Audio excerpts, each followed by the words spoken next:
Chapter Roman 35. An Electric Storm. Friday, August 21. On the tomorrow the magnificent geyser has disappeared. The wind has risen and has rapidly carried us away from Axel Island. The roarings become lost in the distance. The weather, if we may use that term, will change before long. The atmosphere is charged with vapors, pervaded with the electricity generated by the evaporation of saline waters.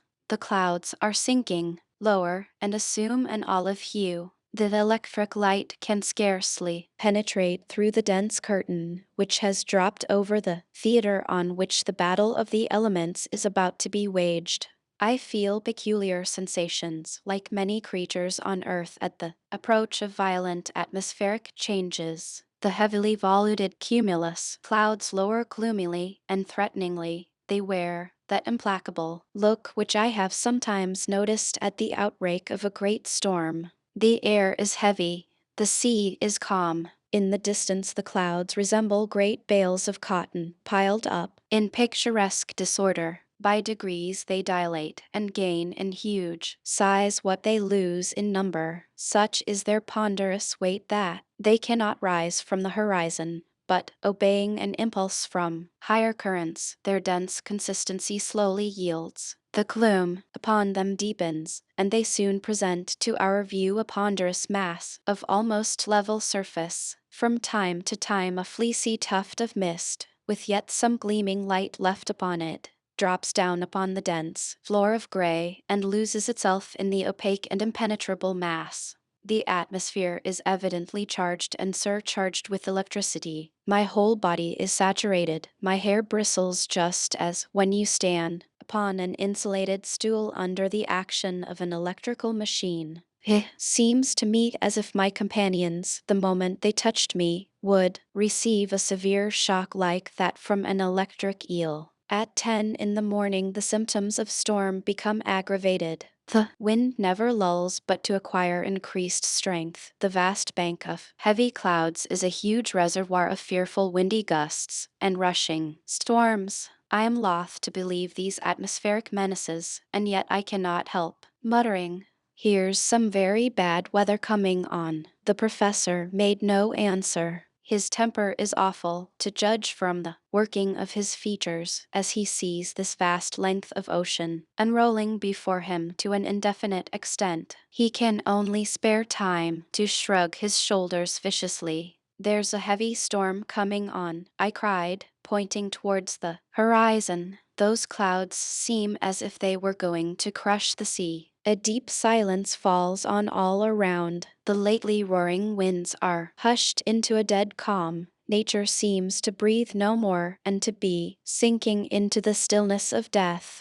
On the mast already I see the light play of a lambent Elmo's fire. The outstretched sail catches not a breath of wind and hangs like a sheet of lead. The rudder stands motionless in a sluggish, waveless sea. But if we have now ceased to advance, why do we yet leave that sail loose, which at the first shock of the tempest may capsize us in a moment? Let us reef the sail and cut the mast down, I cried. That will be safest. No, no, never, shouted my impetuous uncle. Never. Let the wind catch us if it will. What I want is to get the least glimpse of rock or shore, even if our raft should be smashed into shivers. The words were hardly out of his mouth when a sudden change took place in the southern sky. The piled-up vapors condense into water, and the air, put into violent action to supply the vacuum left by the condensation of the mists, rouses itself into a whirlwind. It rushes on from the farthest recesses of the vast cavern. The darkness deepens.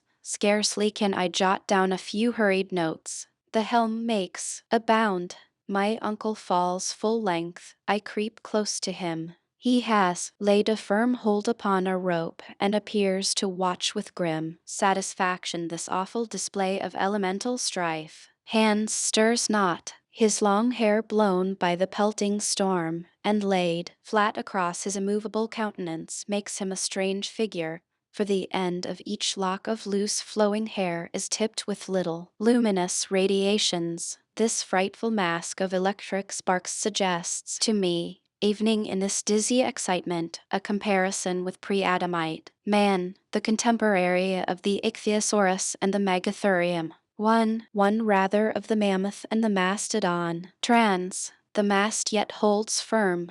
The sail stretches tight like a bubble ready to burst. The raft flies at a rate that I cannot reckon, but not so fast as the foaming clouds of spray which it dashes from side to side. In its headlong speed, the sail, I cry, motioning to lower it. No, replies my uncle. Nedge exclamation, repeats hands, leisurely shaking his head. But now the rain forms a rushing cataract in front of that horizon toward which we are running with such maddening speed. But before it has reached us the rain cloud parts asunder, the sea boils, and the electric fires are brought into violent action by a mighty chemical power that descends from the higher regions. The most vivid flashes of lightning are mingled with the violent crash of continuous thunder. Ceaseless fiery arrows dart in and out amongst the flying thunder clouds. The vaporous mass soon glows with incandescent heat. Hailstones rattle fiercely down, and as they dash upon our iron tools, they too emit gleams and flashes of lurid light. The heaving waves resemble fiery volcanic hills, each belching forth its own interior flames, and every crest is plumed with dancing fire. My eyes fail under the dazzling light, my ears are stunned with the incessant crash of thunder. I must be bound to the mast, which bows like a reed before the mighty strength of the storm. Here my notes become vague and indistinct. I have only been able to find a few, which I seem to have jotted down almost unconsciously. But their very brevity and their obscurity reveal the intensity of the excitement which dominated me and described the actual position evening better than my memory could do. Sunday, 23. Where are we? Driven forward with a swiftness that cannot be measured. The night was fearful, no abatement of the storm. The din and uproar are incessant, our ears are bleeding. To exchange a word is impossible. The lightning flashes with intense brilliancy and never seems to cease for a moment. Zigzag streams of bluish-white fire dash down upon the sea and rebound and then take an upward flight till they strike the granite vault that overarches our heads. Suppose that solid roof should crumble down upon our heads. Other flashes with incessant play cross their vivid fires, while others again roll themselves into balls of living fire which explode like bombshells, but the music of which scarcely adds to the din of the battle strife that almost deprives us of our senses of hearing and sight. The limit of intense loudness has been passed within which the human ear can distinguish one sound from another. If all the powder magazines in the world were to explode at once, we should hear no more than we do now. From the under surface of the clouds there are continual emissions of lurid light. Electric matter is in continual evolution from their component molecules. The gaseous elements of the air need to be slaked with moisture, for innumerable columns of water rush upwards into the air and fall back again in white foam. Where are we flying? My uncle lies full length across the raft. The heat increases. I refer to the thermometer. It indicates. The figure is obliterated. Monday, August 24.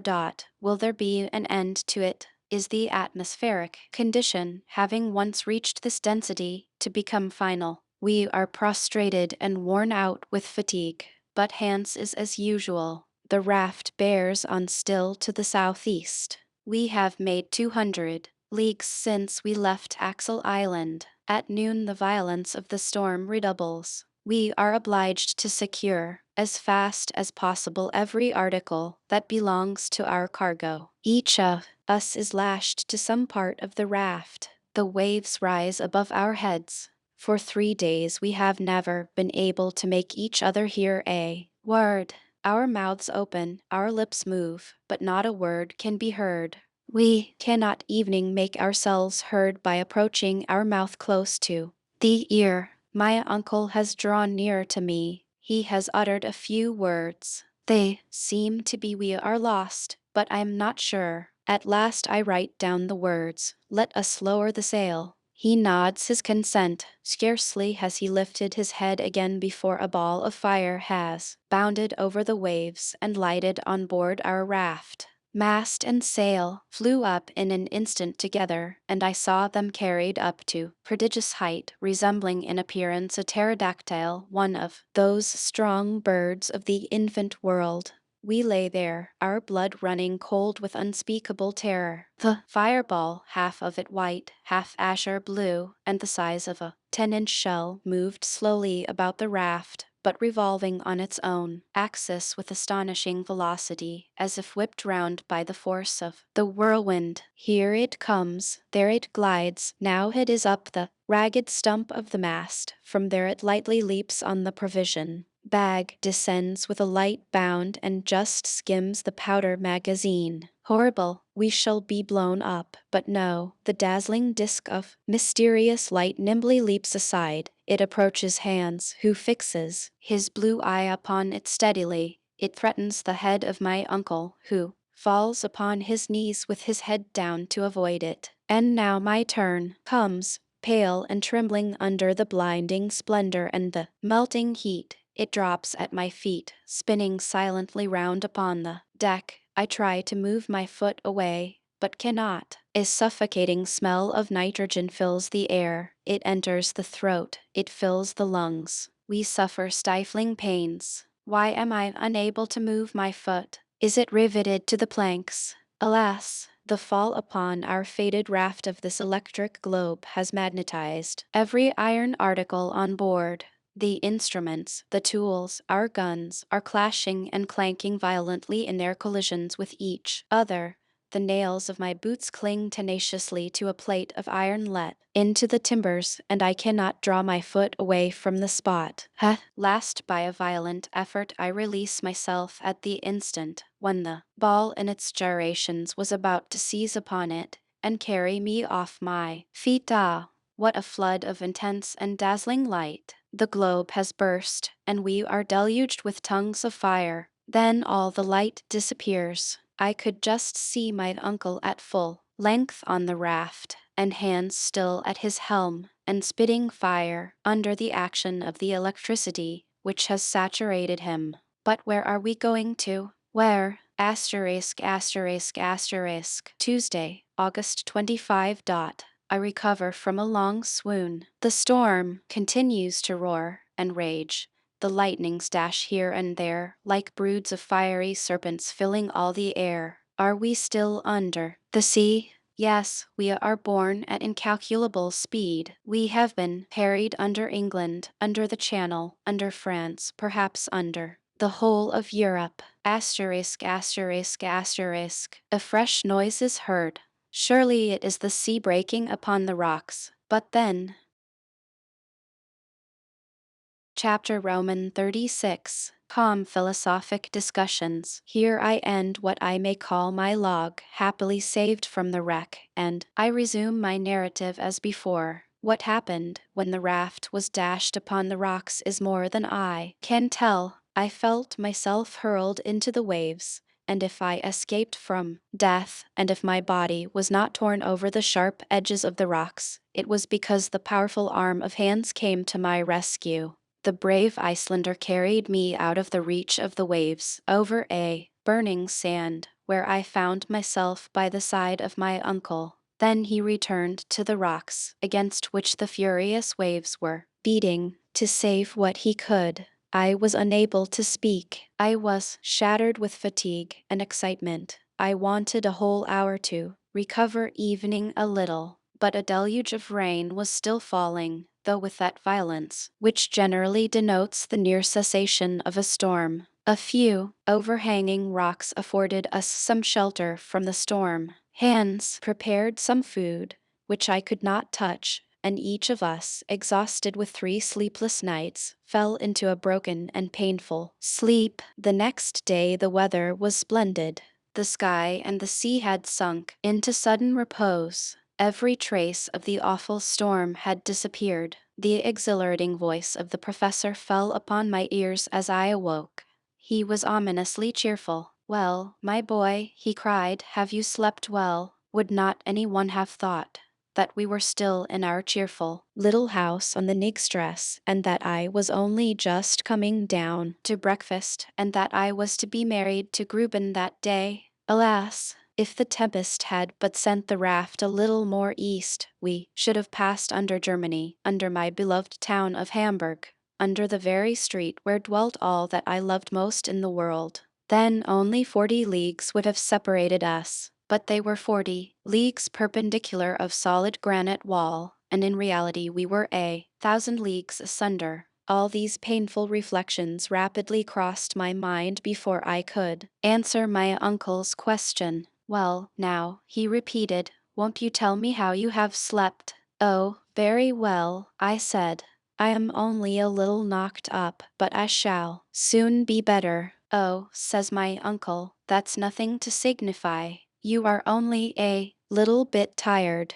But you, uncle, you seem in very good spirits this morning." "Delighted, my boy, delighted. We have got there, to our journey's end?" "No, but we have got to the end of that endless sea. Now we shall go by land and really begin to go down, down, down." "But, my dear uncle, do let me ask you one question." "Of course, Axel. How about returning?" "Returning? Why, you are talking about the return before the arrival." "No, I only want to know how that is to be managed." "In the simplest way possible. When we have reached the center of the globe, either we shall find some new way to get back, or we shall come back like decent folks the way we came. I feel pleased at the thought that it is sure not to be shut against us. But then we shall have to refit the raft, of course. Then, as to provisions, have we enough to last?"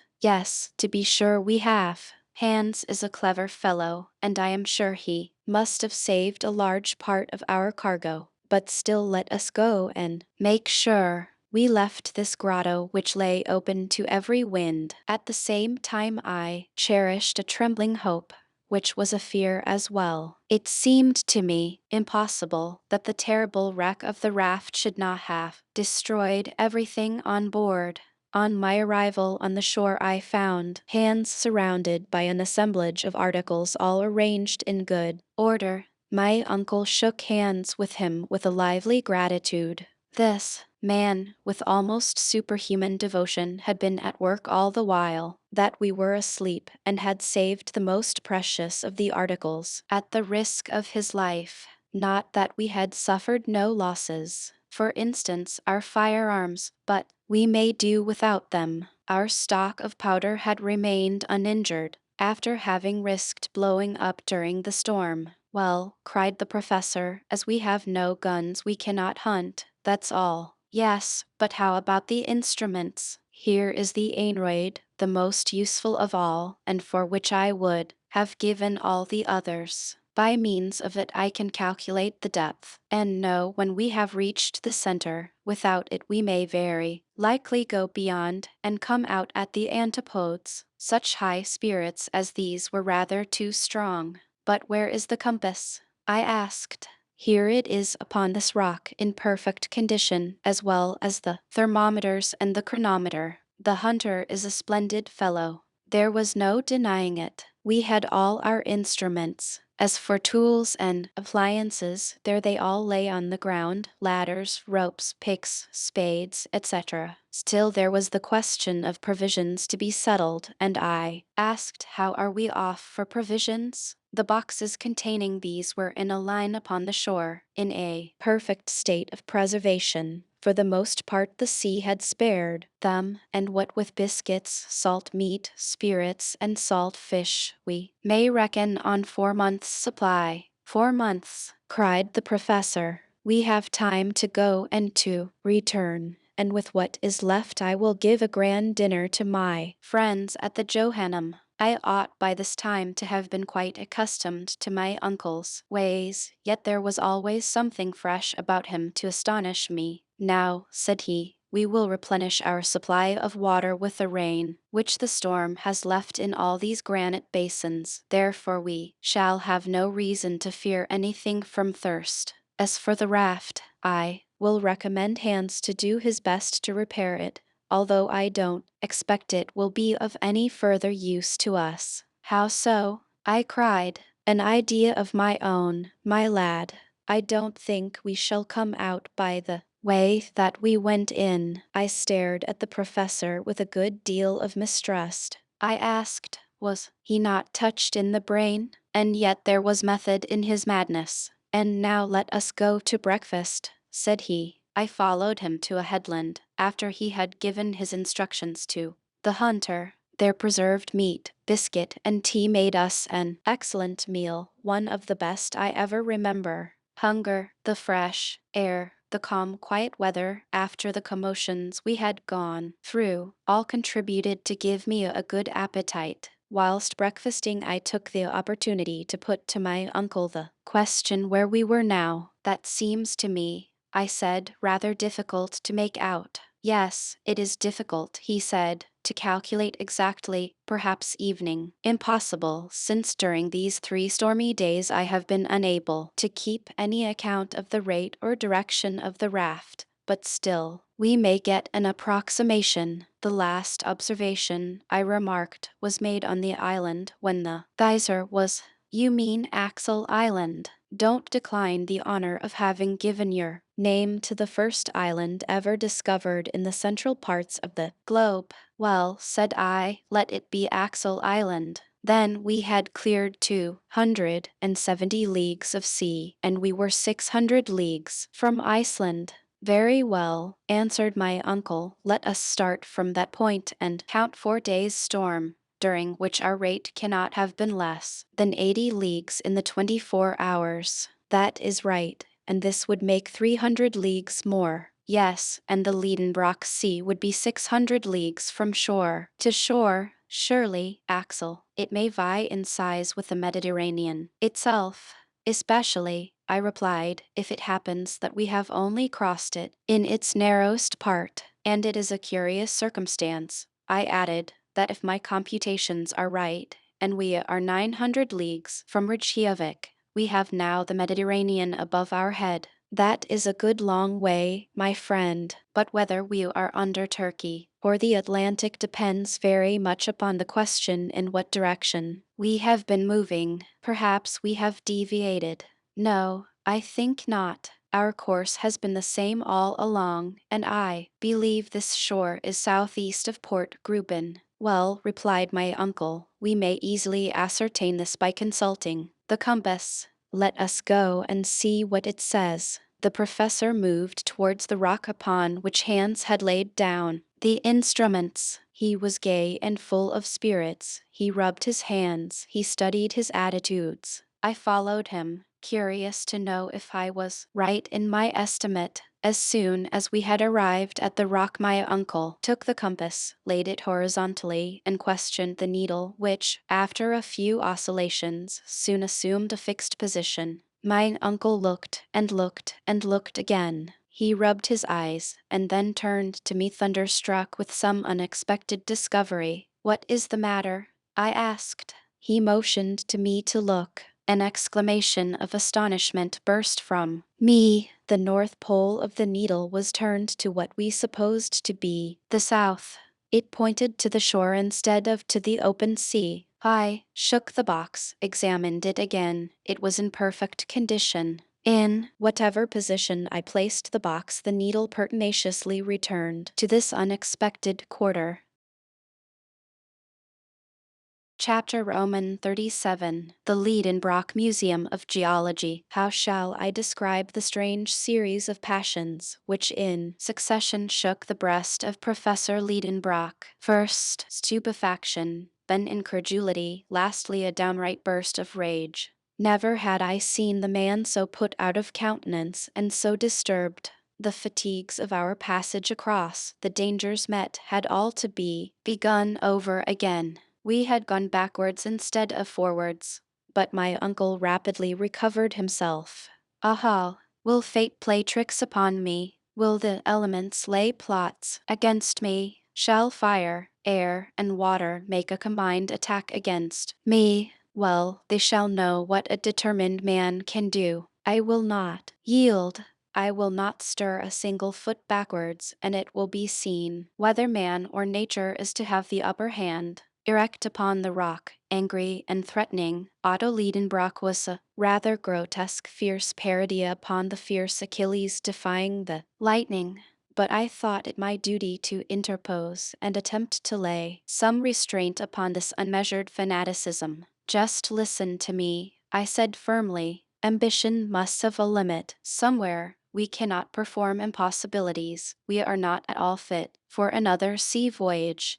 Who would dream of undertaking a voyage of 500 leagues upon a heap of rotten planks, with a blanket in, rags for a sail, a stick for a mast, and fierce winds in our tests? We cannot steer. We shall be buffeted by the tempests, and we should be fools and madmen to attempt to cross a second time. I was able to develop this series of unanswerable reasons for 10 minutes without interruption, not that the professor was paying any respectful attention to his nephew's arguments, but because he was deaf to all my eloquence. To the raft, he shouted. Such was his only reply. It was no use for me to entreat, supplicate, get angry, or do anything else in the way of opposition. It would only have been opposing a will harder than the granite rock. Hans was finishing the repairs of the raft. One would have thought that this strange being was guessing at my uncle's intentions. With a few more pieces of Söderbrand he had refitted our vessel. A sail already hung from the new mast, and the wind was playing in its waving folds. The professor said a few words to the guide, and immediately he put everything on board and arranged every necessary for our departure. The air was clear, and the northwest wind blew steadily. What could I do? Could I stand against the two? It was impossible. Hans had but taken my side. But no, it was not to be. The Icelander seemed to have renounced all will of his own and made a vow to forget and deny himself. I could get nothing out of a servant so feudalized, as it were, to his master. My only course was to proceed. I was therefore going with as much resignation as I could find to resume my accustomed place on the raft, when my uncle laid his hand upon my shoulder. We shall not sail until to-morrow, he said. I made a movement intended to express resignation. I must neglect nothing, he said, and since my fate has driven me on this part of the coast, I will not leave it until I have examined it. To understand what followed, it must be borne in mind that, through circumstances hereafter to be explained, we were not really where the professor supposed we were. In fact, we were not upon the north shore of the sea. Now let us start upon fresh discoveries, I said, and leaving Hans to his work, we started off together. The space between the water and the foot of the cliffs was considerable. It took half an hour to bring us to the wall of rock. We trampled under our feet numberless shells of all the forms and sizes which existed in the earliest ages of the world. I also saw immense carapaces more than 15 feet in diameter. They had been the coverings of those gigantic glyptodons or armadillos of the Pliocene period, of which the modern tortoise is but a miniature representative. The soil was besides this scattered with stony fragments, boulders rounded by water action, and ridged up in successive lines. I was therefore led to the conclusion that at one time the sea must have covered the ground on which we were treading. On the loose and scattered rocks, now out of the reach of the highest tides, the waves had left manifest traces of their power to wear their way in the hardest stone. This may up to a certain point explain the existence of an ocean 40 leagues beneath the surface of the globe. But in my opinion, this liquid mass would be lost by degrees farther and farther within the interior of the earth, and it certainly had its origin in the waters of the ocean overhead, which had made their way here through some fissure. Yet it must be believed that fissure is now closed, and that all this cavern or immense reservoir was filled in a very short time, perhaps evening this water, subjected to the fierce action of central heat, had partly been resolved into vapor. This would explain the existence of those clouds suspended over our heads and the development of that electricity which raised such tempests within the bowels of the earth. This theory of the phenomena we had witnessed seemed satisfactory to me, for however great and stupendous the phenomena of nature, fixed physical laws will or may always explain them. We were therefore walking upon sedimentary soil, the deposits of the waters of former ages. The professor was carefully examining every little fissure in the rocks. Wherever he saw a hole he always wanted to know the depth of it. To him this was important. We had traversed the shores of the Liedenbrock Sea for a mile, when we observed a sudden change in the appearance of the soil. It seemed upset, contorted, and convulsed by a violent upheaval of the lower strata. In many places depressions or elevations gave witness to some tremendous power affecting the dislocation of strata. 1. The glyptodon and armadillo are mammalian. The tortoise is a chelonian, a reptile, distinct classes of the animal kingdom. Therefore the latter cannot be a representative of the former. We moved with difficulty across these granite fissures and chasms, mingled with silex, crystals of quartz, and alluvial deposits, when a field, no more than a field, a vast plain of bleached bones lay spread before us. It seemed like an immense cemetery, where the remains of 20 ages mingled their dust together. Huge mounds of bony fragments rose stage after stage in the distance. They undulated away to the limits of the horizon and melted in the distance in a faint haze. There within 3 square miles were accumulated the materials for a complete history of the animal life of ages, a history scarcely outlined in the 2 recent strata of the inhabited world. But an impatient curiosity impelled our steps. Crackling and rattling, our feet were trampling on the remains of prehistoric animals and interesting fossils, the possession of which is a matter of rivalry and contention between the museums of great cities. A thousand Cuviers could never have reconstructed the organic remains deposited in this magnificent and unparalleled collection. I stood amazed. My uncle had uplifted his long arms to the vault, which was our sky, his mouth gaping wide, his eyes flashing behind his shining spectacles, his head balancing with an up and down motion. His whole attitude denoted unlimited astonishment. Here he stood facing an immense collection of scattered Leptothuria, Mericothuria, Lophiodea, Anaplotheuria, Megatheuria, mastodons, protopithec, pterodactyls, and all sorts of extinct monsters here, assembled together for his special satisfaction. Fancy an enthusiastic bibliomaniac suddenly brought into the amid of the famous Alexandrian library burnt by Omar and restored by a miracle from its ashes. Just such a crazed enthusiast was my uncle, Professor Liedenbrock, but more was to come, when, with a rush through clouds of bone dust, he laid his hand upon a bare skull and cried with a voice trembling with excitement, "Axel, Axel, a human head, a human skull." I cried, no less astonished. "Yes, nephew. Aha, Milnet Edwards. Ah,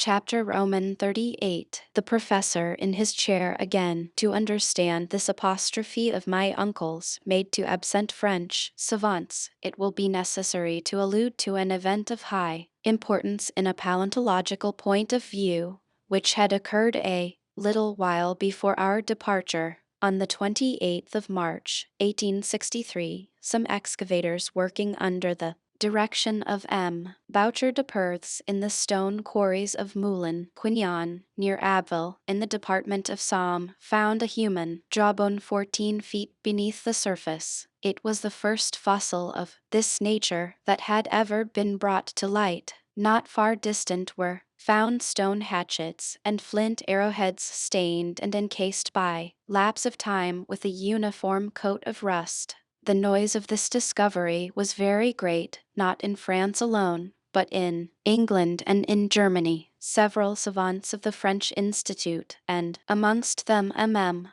Milne Edwards and de Quatrefages, saw at once the importance of this discovery, proved to demonstration the genuineness of the bone in question, and became the most ardent defendants in what the English called this trial of a jawbone. To the geologists of the United Kingdom, who believed in the certainty of the fact, Messrs. Falconer, Busk, Carpenter, and others, scientific Germans, were soon joined, and amongst them the forest, the most fiery, and the most enthusiastic, was my uncle Liedenbrock. Therefore the genuineness of a fossil human relic of the Quaternary period seemed to be incontestably proved and admitted.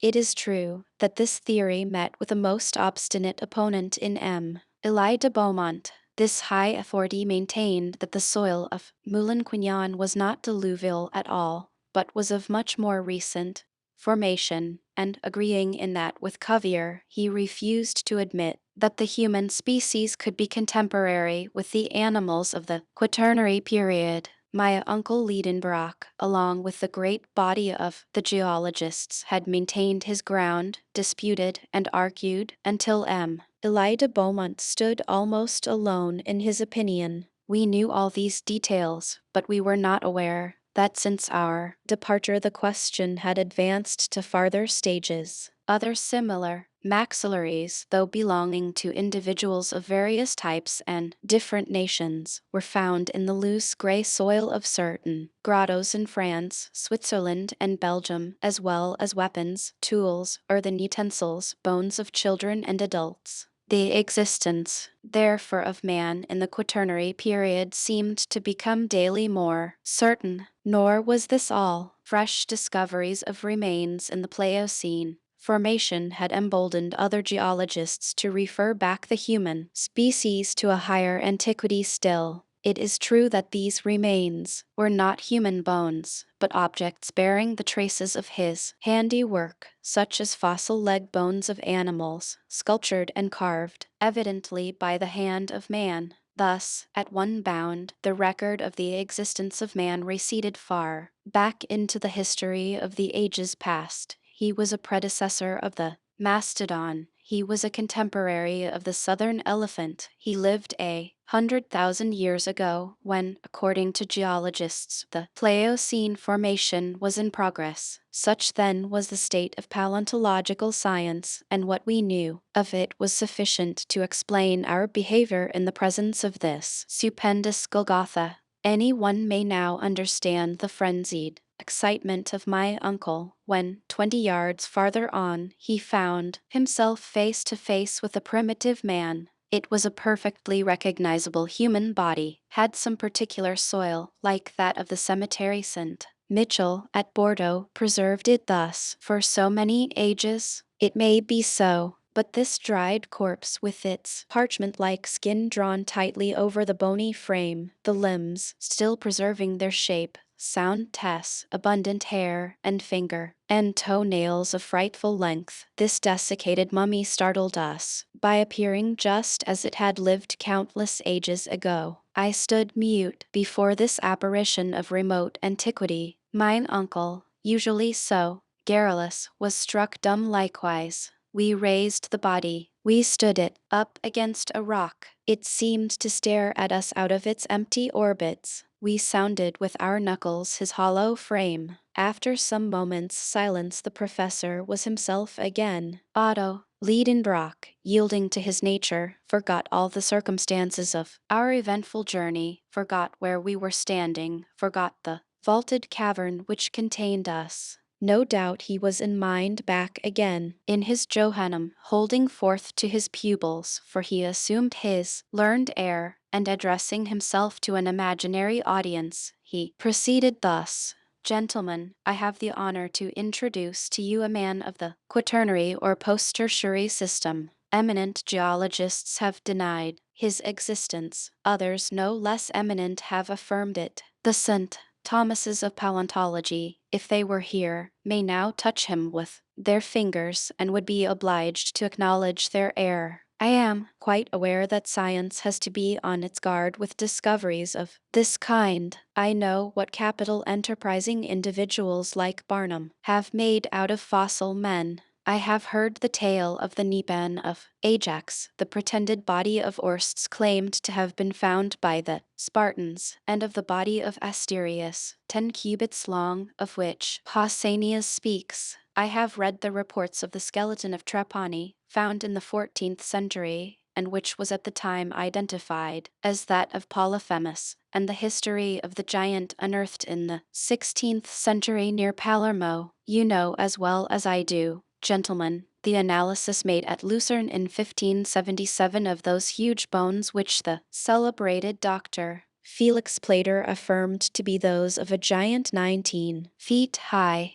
I have gone through the treatises of Cassanian and all those memoirs, pamphlets, answers, and rejoinders published respecting the skeleton of Cheudabachus, the invader of Gaul, dug out of a sandpit in the Dauphin in 1613. In the 18th century I would have stood up for Schutzer's pre-Adamite man against Peter Tampet. I have perused a writing, entitled Gigan, here my uncle's unfortunate infirmity met him, that of being unable, in public to pronounce hard words. The pamphlet entitled Gigan, he could get no further. Giganteo, it was not to be done. The unlucky word would not come out. At the Johannum there would have been a laugh. Gigantosteology, at last the professor burst out, between two words which I shall not record here. Then rushing on with renewed vigor and with great animation. Yes, gentlemen, I know all these things and more. I know that Cuvier and Blumenbach have recognized in these bones nothing more remarkable than the bones of the mammoth and other mammals of the post-tertiary period. But in the presence of this specimen to doubt would be to insult science. There stands the body. You may see it, touch it.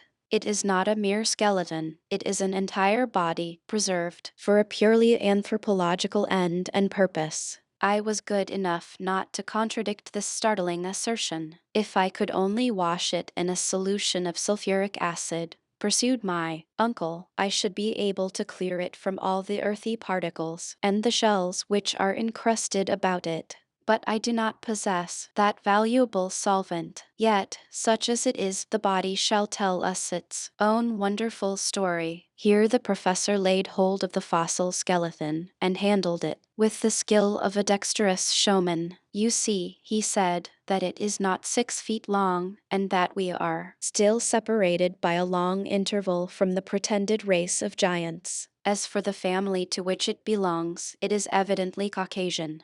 Is the white race our own? The skull of this fossil is irregular, oval, or rather ovoid. It exhibits no prominent cheekbones, no projecting jaws. It presents no appearance of that prognathism which diminishes the facial angle. One measure that angle. It is nearly 90 degrees. But I will go further in my deductions, and I will affirm that this specimen of the human family is of the Japhetic race, which has since spread from the Indies to the Atlantic.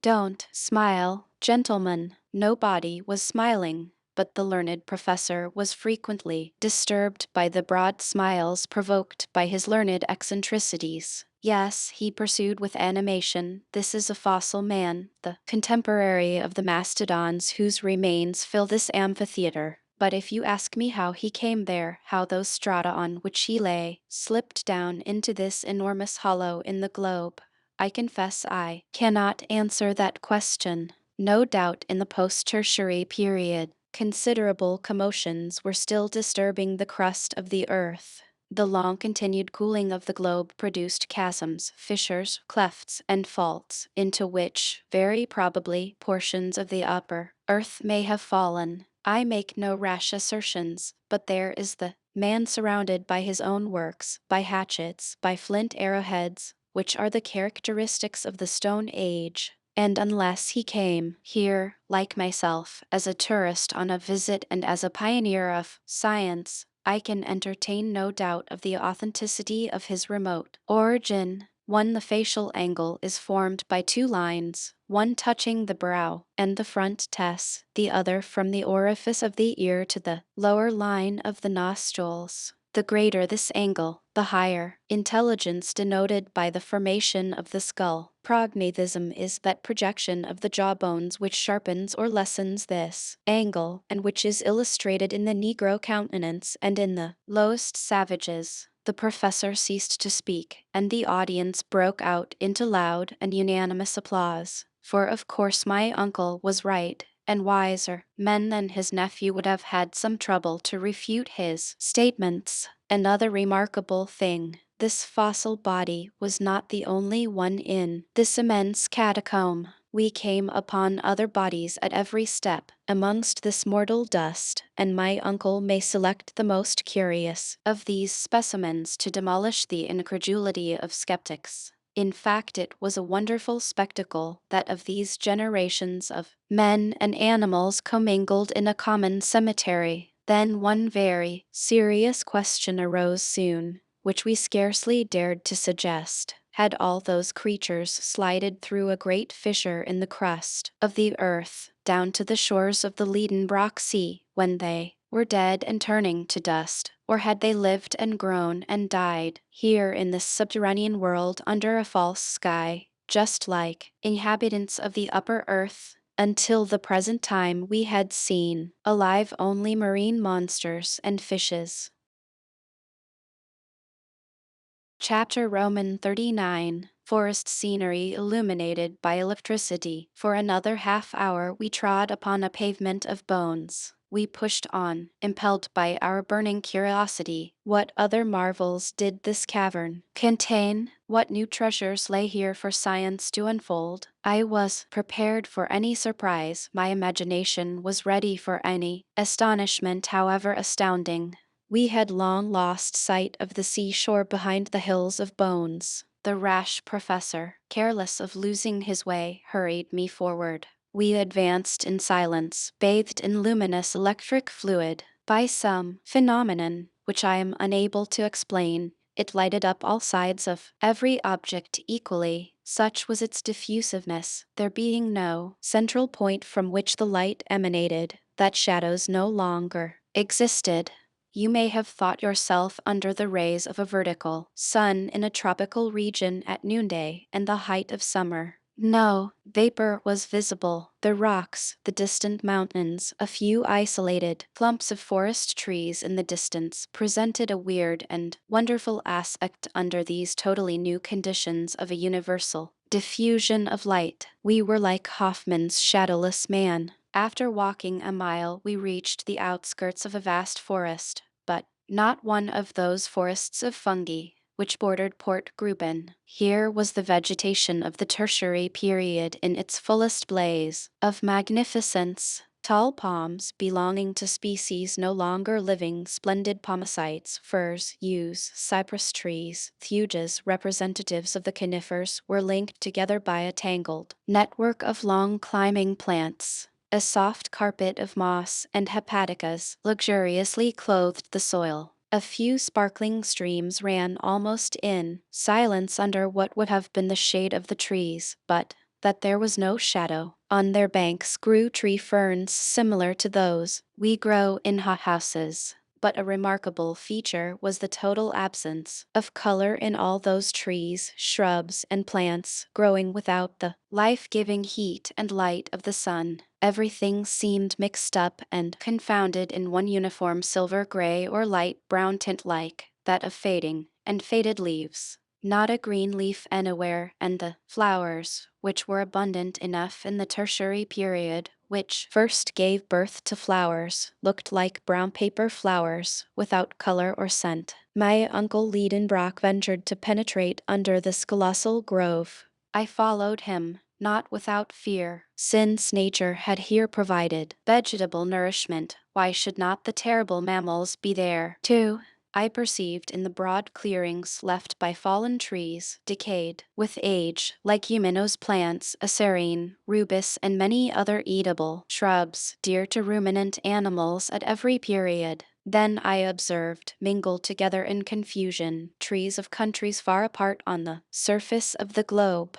The oak and the palm were growing side by side. The Australian eucalyptus leaned against the Norwegian pine. The birch tree of the north mingled its foliage with New Zealand chorus. It was enough to distract the most ingenious classifier of terrestrial botany. Suddenly I halted. I drew back my uncle. The diffused light revealed the smallest object in the dense and distant thickets. I had thought I saw. No, I did see, with my own eyes, vast colossal forms moving amongst the trees. They were gigantic animals. It was a herd of mastodons, not fossil remains, but living and resembling those the bones of which were found in the marshes of Ohio in 1801. I saw those huge elephants whose long, flexible trunks were grouting and turning up the soil under the trees, like a legion of serpents. I could hear the crashing noise of their long ivory tusks boring into the old decaying trunks. The boughs cracked, and the leaves torn away by cartloads went down the cavernous throats of the vast brutes. So, then, the dream in which I had had a vision of the prehistoric world of the tertiary and post-tertiary periods was now realized,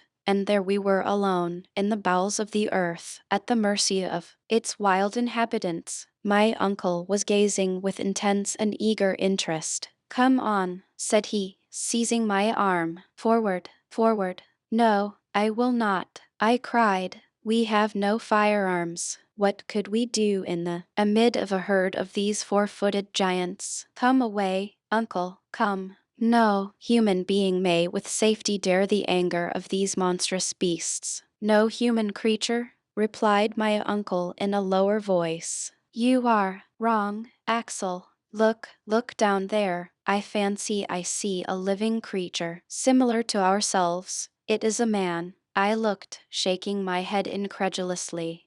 But, though at first I was unbelieving, I had to yield to the evidence of my senses. In fact, at a distance of a quarter of a mile, leaning against the trunk of a gigantic quarry, stood a human being, the Proteus of those subterranean regions, a new son of Neptune, watching this countless herd of mastodons. Immanis Pacorus custos immanere ips. One the shepherd of gigantic herds, and Huger still himself.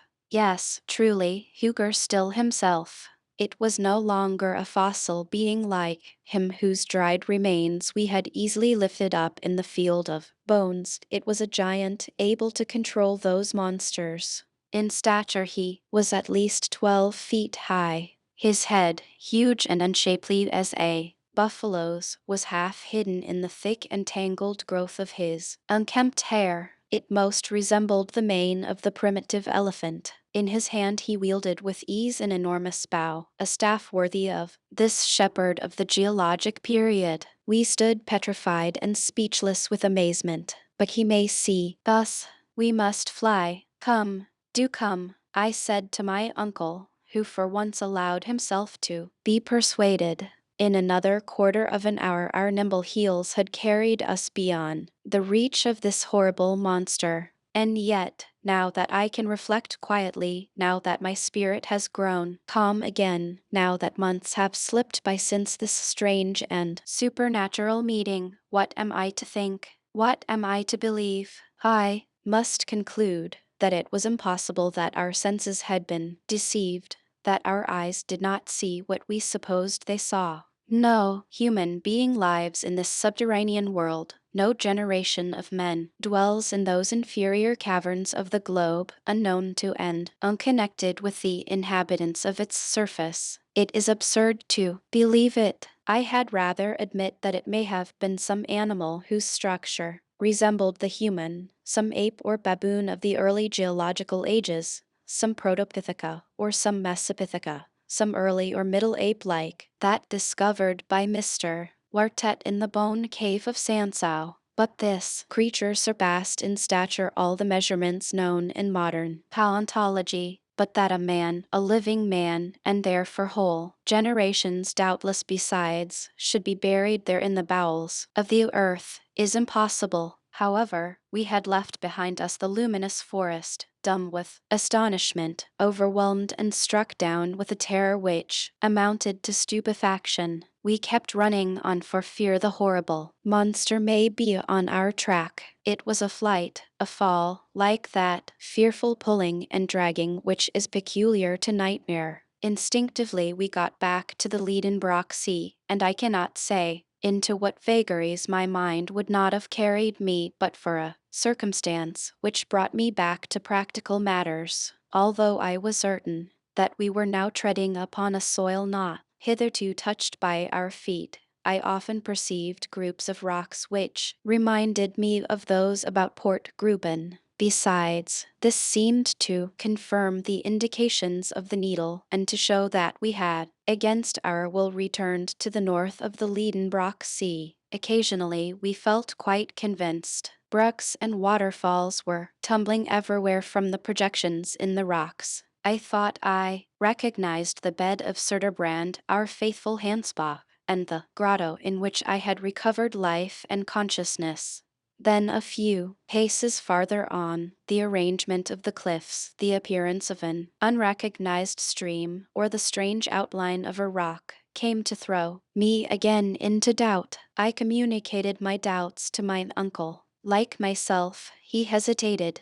He could recognize nothing again amidst this monotonous scene. Evidently, said I, we have not landed again at our original starting point, but the storm has carried us a little higher, and if we follow the shore we shall find Port Gruben. If that is the case, it will be useless to continue our exploration, and we had better return to our raft. But, Axel, are you not mistaken? It is difficult to speak decidedly, uncle, for all these rocks are so very much alike. Yet I think I recognize the promontory at the foot of which Hans constructed our launch. We must be very near the little port, if truly this is not it, I added, examining a creek, which I thought I recognized. No, Axel, we should at least find our own traces, and I see nothing. But I do see, I cried, darting upon an object lying on the sand, and I showed my uncle a rusty dagger, which I had just picked up. Come, said he, had you this weapon with you? I, no, certainly, but you, perhaps. Not that I am aware, said the professor. I have never had this object in my possession. Well, this is strange. No, Axel, it is very simple. The Icelanders often wear arms of this kind. This must have belonged to Hans, and he has lost it. I shook my head. Hans had never had an object like this in his possession. Did it not belong to some pre-Adamite warrior? I cried, to some living man, contemporary with the huge cattle driver. But no, this is not a relic of the Stone Age. It is not even of the Iron Age. This blade is steel. My uncle stopped me abruptly on my way to a dissertation which would have taken me a long way, and said coolly, be calm, Axel, and reasonable. This dagger belongs to the 16th century. It is a poniard, such as gentlemen carried in their belts to give the coup de grace. Its origin is Spanish. It was never either yours or mine or the hunter's, nor did it belong to any of those human beings who may or may not inhabit this inner world. See, it was never jagged like this by cutting men's throats. Its blade is coated with a rust neither a day, nor a year, nor 100 years old. The professor was getting excited according to his wont, and was allowing his imagination to run away with him. Axel, we are on the way towards the grand discovery. This blade has been left on the strand for from 1 to 300 years, and has blunted its edge upon the rocks that fringe this subterranean sea. But it has not come alone. It has not twisted itself out of shape. Someone has been here before us. Yes, a man has. And who was that man? A man who has engraved his name somewhere with that dagger. That man wanted once more to mark the way to the center of the earth. Let us look about, and, wonderfully interested, we peered all along the high wall, peeping into every fissure which may open out into a gallery. And so we arrived at a place where the shore was much narrowed. Here the sea came to lap the foot of the steep cliff, leaving a passage no wider than a couple of yards. Between two boldly projecting rocks appeared the mouth of a dark tunnel. There, upon a granite slab, appeared two mysterious graven letters half eaten away by time. They were the initials of the bold and daring traveler. Runic initials appear here. A. S. shouted my uncle. Arn Saknasem. Chapter 40. Preparations for blasting a passage to the center of the earth. Since the start upon this marvelous pilgrimage I had been through so many astonishments, that I may well be excused for thinking myself well hardened against any further surprise. Yet at the sight of these two letters engraved on this spot 300 years ago, I stood, aghast in dumb amazement. Not only were the initials of the learned alchemist visible upon the living rock, but there lay the iron point with which the letters had been engraved. I could no longer doubt of the existence of that wonderful traveler and of the fact of his unparalleled journey without the most glaring incredulity. Whilst these reflections were occupying me, Professor Liedenbrock had launched into a somewhat rhapsodical eulogium, of which Arn Saknussemm was of course the hero. "You marvelous genius," he cried, "you have not forgotten one indication which may serve to lay open to mortals the road through the terrestrial crust, and your fellow creatures may evening now, after the lapse of 3 centuries, again trace your footsteps through these deep and darksome ways. You reserved the contemplation of these wonders for other eyes besides your own. Your name, graven from stage to stage, leads the bold follower of your footsteps to the very center of our planet's core, and there again we shall find your own name written with your own hand. I too will inscribe my name upon this dark granite page, but forever henceforth let this cape that advances into the sea discovered by yourself be known by your own illustrious name, Cape Saknussemm." Such were the glowing words of panegyric which fell upon my attentive ear, and I could not resist the sentiment of enthusiasm with which I, too, was infected. The fire of zeal kindled afresh in me. I forgot everything. I dismissed from my mind the past perils of the journey, the future danger of our return. That which another had done I supposed we may also do, and nothing that was not superhuman appeared impossible to me. "Forward, forward," I cried. I was already darting down the gloomy tunnel when the professor stopped me. He, the man of impulse, counseled patience and coolness. "Let us first return to hands," he said, "and bring the raft to this spot." I obeyed, not without dissatisfaction, and passed out rapidly among the rocks on the shore. I said, "Uncle, do you know, it seems to me that circumstances have wonderfully befriended us hitherto." "You think so, Axel?" "No doubt. Evening the tempest has put us on the right way. Blessings on that storm! It has brought us back to this coast from which fine weather would have carried us far away. Suppose we had touched with our prow the prow of a rudder the southern shore of the Liedenbrock Sea, what would have become of us? We should never have seen the name of Saknussemm, and we should at this moment be imprisoned on a rock-bound, impassable coast. Yes, Axel, it is providential that whilst supposing we were steering south we should have just got back north at Cape Saknussemm. I must say that this is astonishing, and that I feel I have no way to explain it." "What does that signify, uncle? Our business is not to explain facts, but to use them." "Certainly, but, well, uncle, we are going to resume the northern route and to pass under the north countries of Europe, under Sweden, Russia, Siberia, who knows where, instead of burrowing under the deserts of Africa, or perhaps the waves of the Atlantic, and that is all I want to know." "Yes, Axel, you are right. It is all for the best, since we have left that weary horizontal sea, which led us nowhere. Now we shall go down, down, down. Do you know that it is now only 1,500 leagues to the center of the globe?"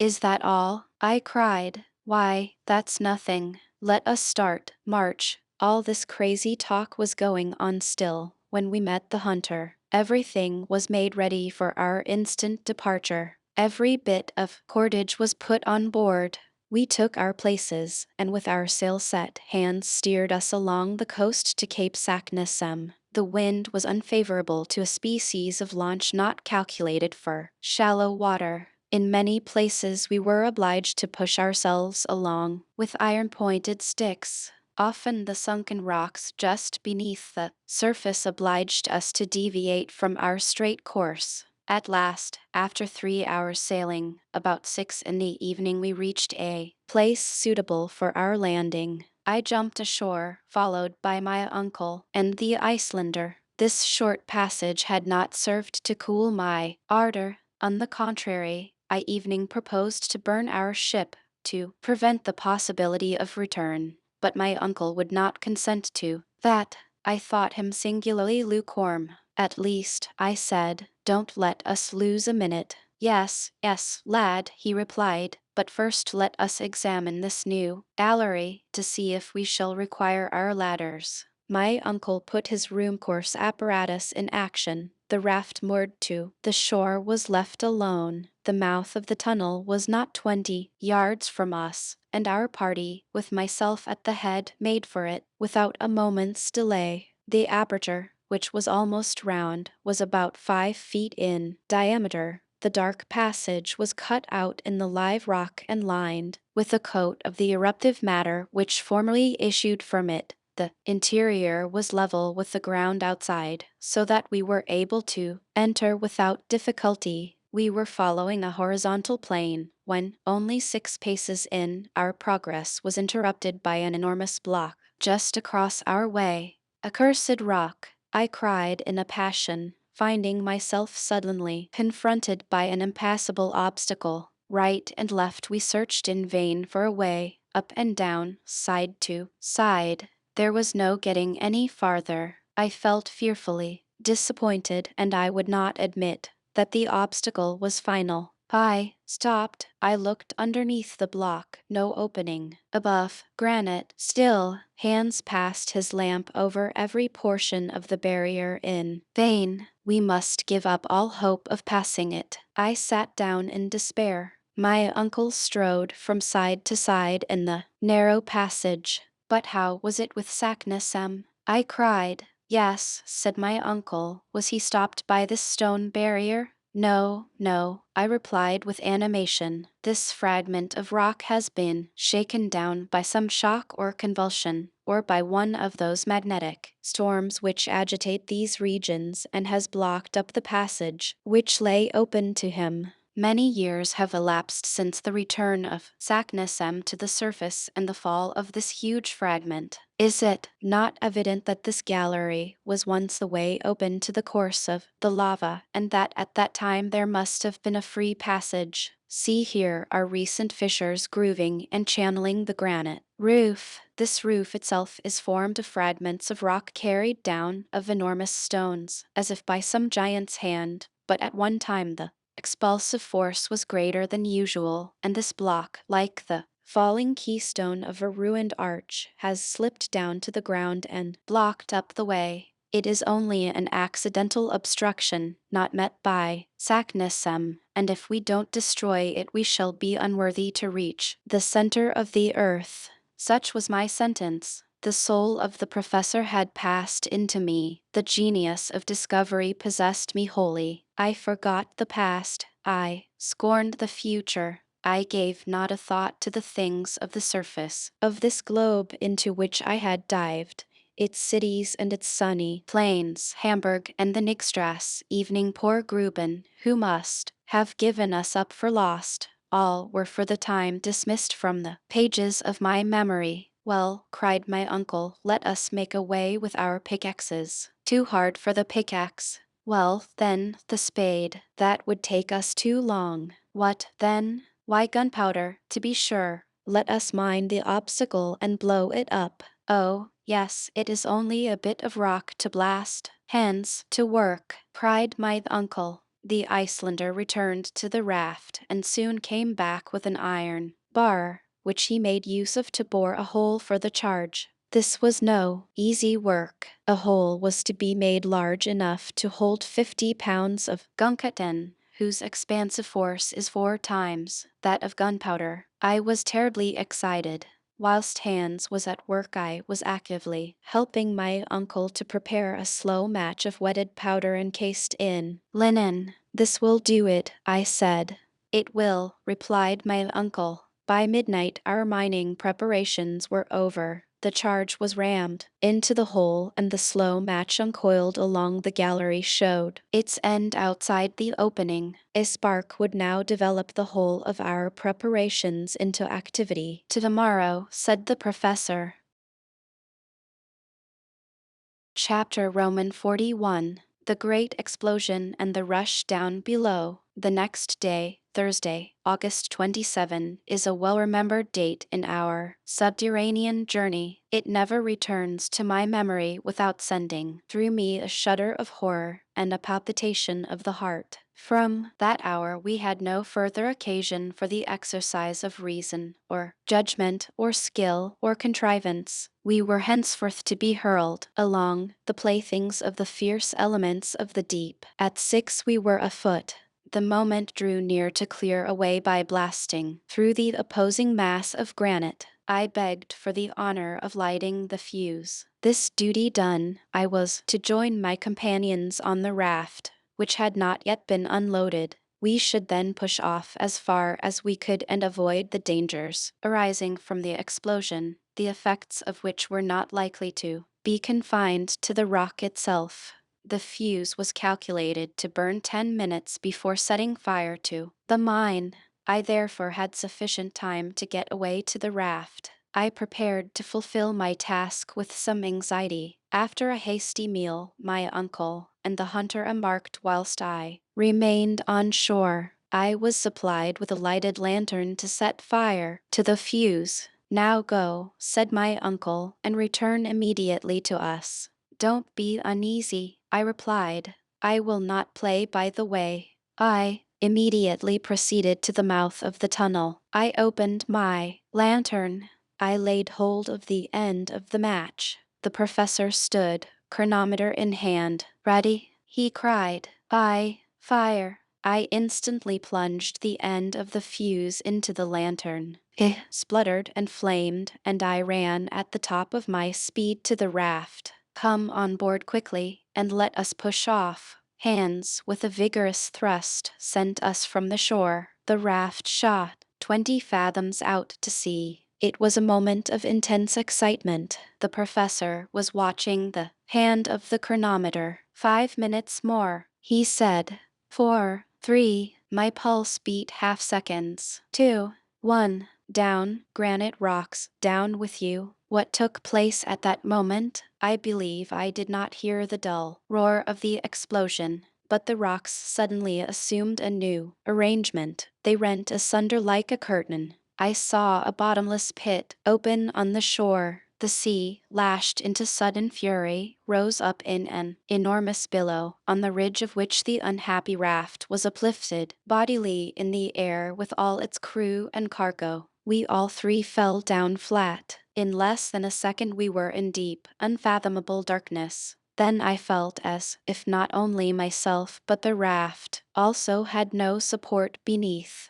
I thought it was sinking, but it was not so. I wanted to speak to my uncle, but the roaring of the waves prevented him from hearing even the sound of my voice. In spite of darkness, noise, astonishment, and terror, I then understood what had taken place. On the other side of the blown-up rock was an abyss. The explosion had caused a kind of earthquake in this fissured and abysmal region. A great gulf had opened, and the sea, now changed into a torrent, was hurrying us along into it. I gave myself up for lost. An hour passed away, 2 hours, perhaps, I cannot tell. We clutched each other fast to save ourselves from being thrown off the raft. We felt violent shocks whenever we were borne heavily against the craggy projections, yet these shocks were not very frequent, from which I concluded that the gully was widening. It was no doubt the same road that Saknussemm had taken. but instead of walking peaceably down it, as he had done, we were carrying a whole sea along with us. These ideas, it will be understood, presented themselves to my mind in a vague and undetermined form. I had difficulty in associating any ideas together during this headlong race, which seemed like a vertical descent, to judge by the air which was whistling past me and made a whizzing in my ears. We were moving faster than the fastest express trains. To light a torch under these conditions would have been impossible, and our last electric apparatus had been shattered by the force of the explosion. I was therefore much surprised to see a clear light shining near me. It lighted up the calm and unmoved countenance of Hans. The skillful huntsman had succeeded in lighting the lantern, and although it flickered so much as to threaten to go out, it threw a fitful light across the awful darkness. I was right in my supposition. It was a wide gallery. The dim light could not show us both its walls at once. The fall of the waters, which were carrying us away, exceeded that of the swiftest rapids in American rivers. Its surface seemed composed of a sheaf of arrows hurled with inconceivable force. I cannot convey my impressions by a better comparison. The raft, occasionally seized by an eddy, spun round as it still flew along. When it approached the walls of the gallery, I threw on them the light of the lantern, and I could judge somewhat of the velocity of our speed by noticing how the jagged projections of the rocks spun into endless ribbons and bands, so that we seemed confined within a network of shifting lines. I supposed we were running at the rate of 30 leagues an hour. My uncle and I gazed on each other with haggard eyes, clinging to the stump of the mast, which had snapped asunder at the first shock of our great catastrophe. We kept our backs to the wind, not to be stifled by the rapidity of a movement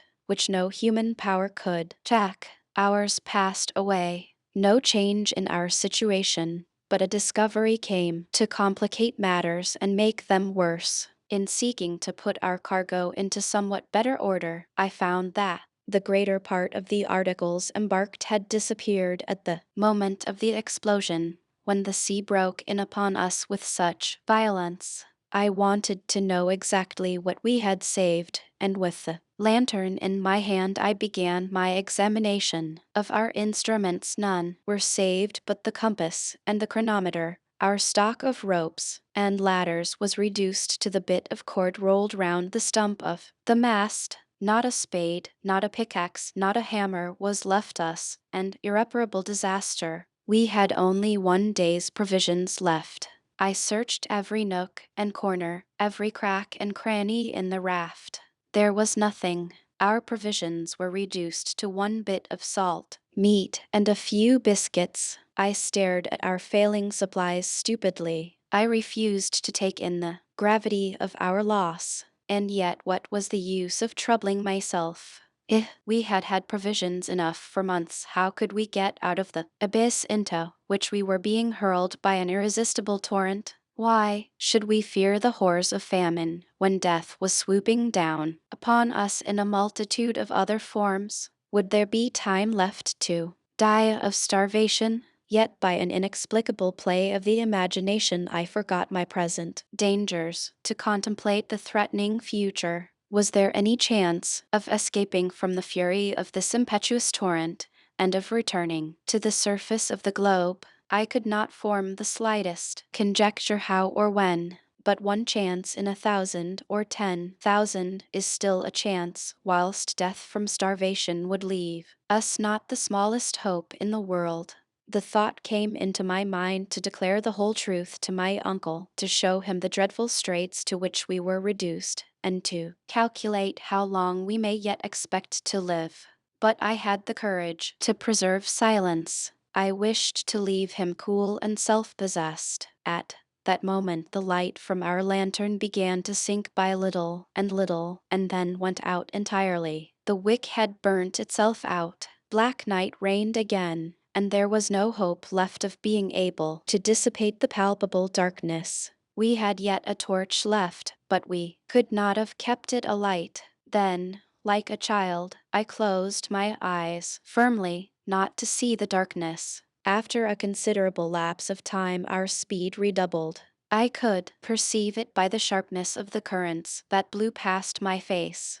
The descent became steeper. I believe we were no longer sliding, but falling down. I had an impression that we were dropping vertically. My uncle's hand and the vigorous arm of Hans held me fast. Suddenly, after a space of time that I could not measure, I felt a shock. The raft had not struck against any hard resistance, but had suddenly been checked in its fall. A waterspout, an immense liquid column, was beating upon the surface of the waters. I was suffocating. I was drowning. But this sudden flood was not of long duration. In a few seconds I found myself in the air again, which I inhaled with all the force of my lungs.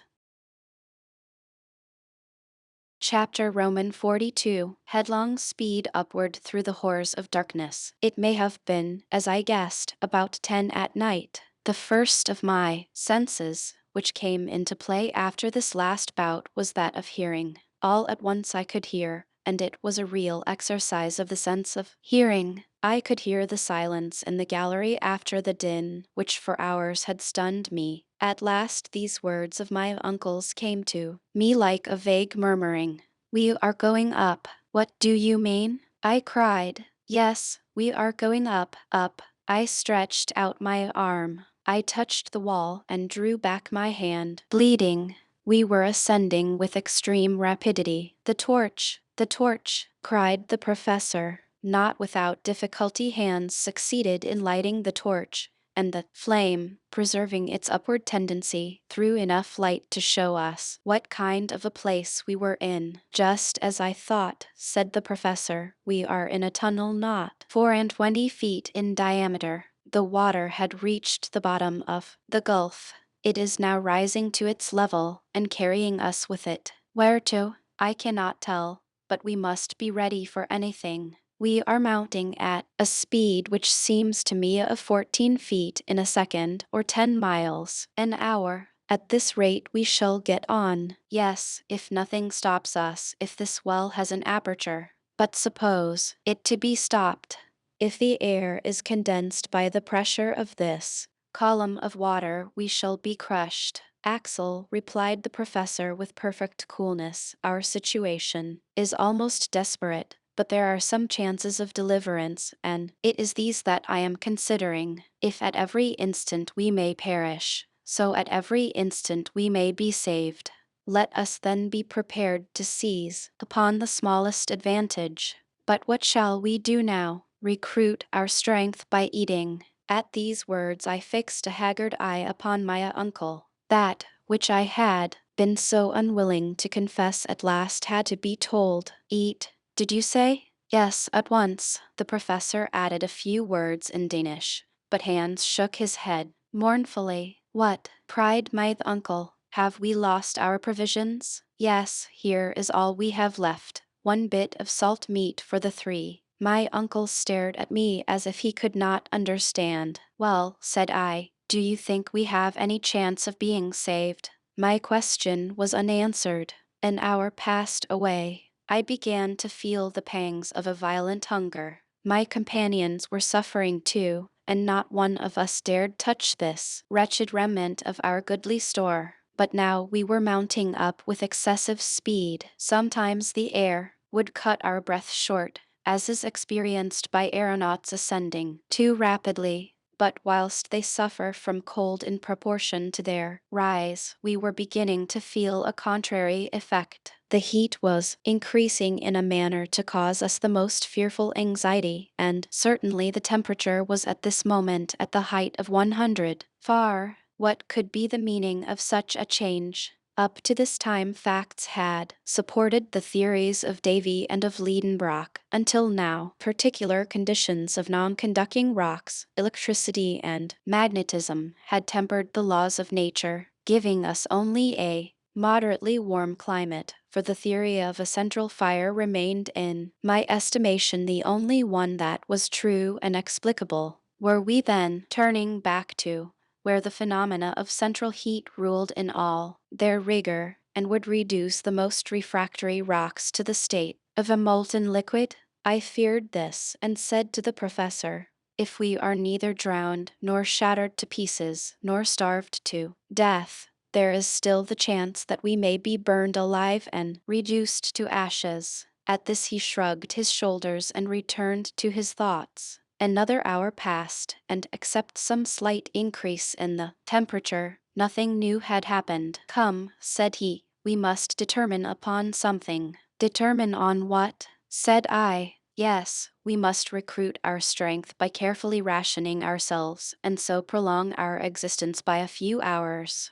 But we shall be reduced to very great weakness at last, and our last hour is not far off. Well, if there is a chance of safety, if a moment for active exertion presents itself, where should we find the required strength if we allowed ourselves to be enfeebled by hunger? Well, uncle, when this bit of meat has been devoured, what shall we have left? Nothing, Axel, nothing at all. But will it do you any more good to devour it with your eyes than with your tasks? Your reasoning has in it neither sense nor energy. Then don't you despair? I cried irritably. No, certainly not, was the professor's firm reply. What? Do you think there is any chance of safety left? Yes, I do. As long as the heart beats, as long as body and soul keep together, I cannot admit that any creature endowed with a will has need to despair of life. Resolute words these. The man who could speak so, under such circumstances, was of no ordinary type. Finally, what do you mean to do? I asked. Eat what is left to the last crumb, and recruit our fading strength. This meal will be our last, perhaps, so let it be, but at any rate we shall once more be men, and not exhausted, empty bags. Well, let us consume it then, I cried. My uncle took the piece of meat and the few biscuits which had escaped from the general destruction. He divided them into 3 equal portions and gave one to each. This made about a pound of nourishment for each. The professor ate his greedily, with a kind of feverish rage. I ate without pleasure, almost with disgust, hands, quietly, moderately, masticating his small mouthfuls without any noise, and relishing them with the calmness of a man above all anxiety about the future. By diligent search he had found a flask of Hollands. He offered it to us each in turn, and this generous beverage cheered us up slightly. Fortiflag, said Hans, drinking in his turn.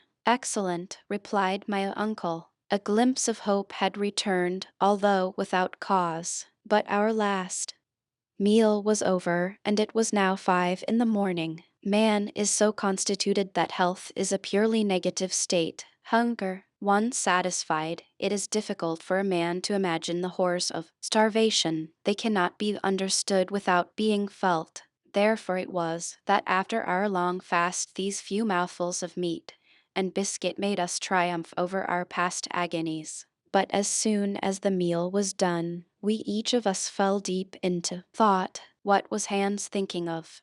That man of the far west, but who seemed ruled by the fatalist doctrines of the East. As for me, my thoughts were made up of remembrances, and they carried me up to the surface of the globe of which I ought never to have taken leave. The house in the Nigstrasse, my poor dear Gruben, that kind soul Martha, flitted like visions before my eyes, and in the dismal moanings which from time to time reached my ears I thought I could distinguish the roar of the traffic of the great cities upon earth. My uncle still had his eye upon his work. Torch in hand, he tried to gather some idea of our situation from the observation of the strata. This calculation could, at best, be but a vague approximation. But a learned man is always a philosopher when he succeeds in remaining cool, and assuredly Professor Liedenbrock possessed this quality to a surprising degree. I could hear him murmuring geological terms.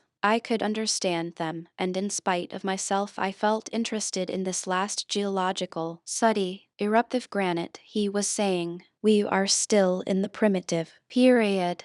but we are going up, up higher still. Who can tell? Ah, who can tell? With his hand he was examining the perpendicular wall, and in a few more minutes he continued. This is nice. Here is mica schist. Ah, soon we shall come to the transition period, and then, what did the professor mean? Could he be trying to measure the thickness of the crust of the earth that lay between us and the world above? Had he any means of making this calculation? No, he had not. The aneroid, and no guessing could supply its place. Still the temperature kept rising, and I felt myself steeped in a broiling atmosphere. I could only compare it to the heat of a furnace. At the moment when the molten metal is running into the mold, gradually we had been obliged to throw aside our coats and waistcoats. The lightest covering became uncomfortable and evening painful. Are we rising into a fiery furnace? I cried at one moment when the heat was redoubling.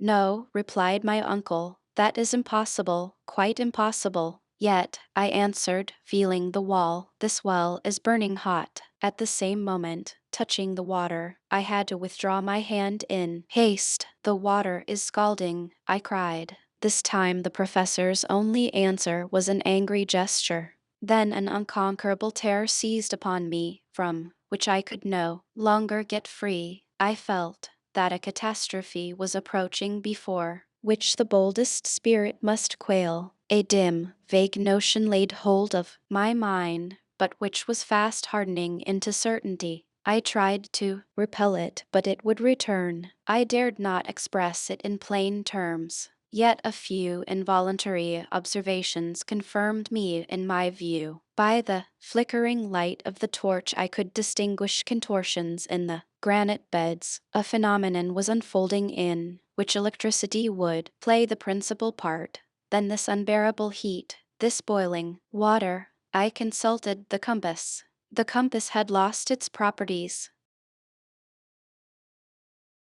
Chapter Roman 43. Shot out of a volcano at last. Yes, our compass was no longer a guide. The needle flew from pole to pole with a kind of frenzied impulse. It ran round the dial and spun here and there as if it were giddy or intoxicated. I knew quite well that according to the best received theories the mineral covering of the globe is never at absolute rest. The changes brought about by the chemical decomposition of its component parts, the agitation caused by great liquid torrents, and the magnetic currents are continually tending to disturb it. Evening when living beings upon its surface may fancy that all is quiet below. A phenomenon of this kind would not have greatly alarmed me, or at any rate it would not have given rise to dreadful apprehensions. But other facts, other circumstances of a peculiar nature, came to reveal to me by degrees the true state of the case. There came incessant and continuous explosions. I could only compare them to the loud rattle of a long train of chariots driven at full speed over the stones, or a roar of unintermitting thunder. Then the disordered compass, thrown out of gear by the electric currents, confirmed me in a growing conviction. The mineral crust of the globe threatened to burst up, the granite foundations to come together with a crash. The fissure through which we were helplessly driven would be filled up, the void would be full of crushed fragments of rock,